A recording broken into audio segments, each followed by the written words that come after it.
Bonjour à tous. Asiacentre vous propose aujourd'hui de revenir sur la nouvelle stratégie économique chinoise de double circulation. Ce nouveau slogan, qui constituera sans aucun doute le fer de lance du prochain plan quinquennal, définit comme son nom l'indique deux types de circulation économique. L'une domestique, l'autre internationale. Cette circulation duale laisse en fait entendre que la Chine souhaite recentrer sa croissance autour de son propre marché, en se reposant davantage sur la production et consommation intérieure qu'extérieure. Après 40 ans d'intégration du pays à la mondialisation via son modèle d'exportation, la double circulation semble à première vue s'inscrire en rupture de la dynamique opérant jusqu'à présent.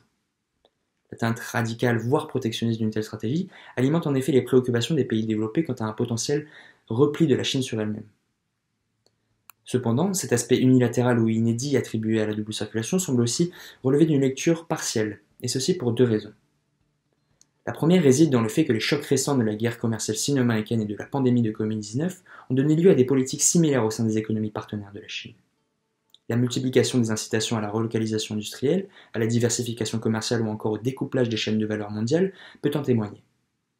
La seconde raison, quant à elle, est relative au fait que l'évolution économique de la Chine au cours des dernières années indique qu'une réorientation de ce modèle de développement a déjà été amorcée auparavant. La politique de rééquilibrage de Hu Jintao, puis la stratégie de montée en gamme de Xi Jinping démontrent que le recentrage du marché intérieur ne consiste finalement pas en une nouveauté. Cet article a donc pour objectif principal d'apporter une analyse plus précise des facteurs politico-économiques ayant mené la Chine à promouvoir ce nouveau paradigme. Tout d'abord, nous verrons dans quelle mesure la guerre commerciale déclenchée par les États-Unis et l'épidémie mondiale de Covid-19 ont constitué un moment économique souverainiste, propice au lancement de cette stratégie. Ensuite, nous verrons en quoi la double circulation s'inscrit non pas en opposition mais dans la continuité de la stratégie économique chinoise contemporaine.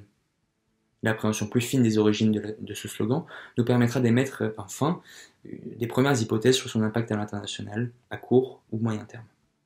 Je vous souhaite donc à tous une très bonne lecture.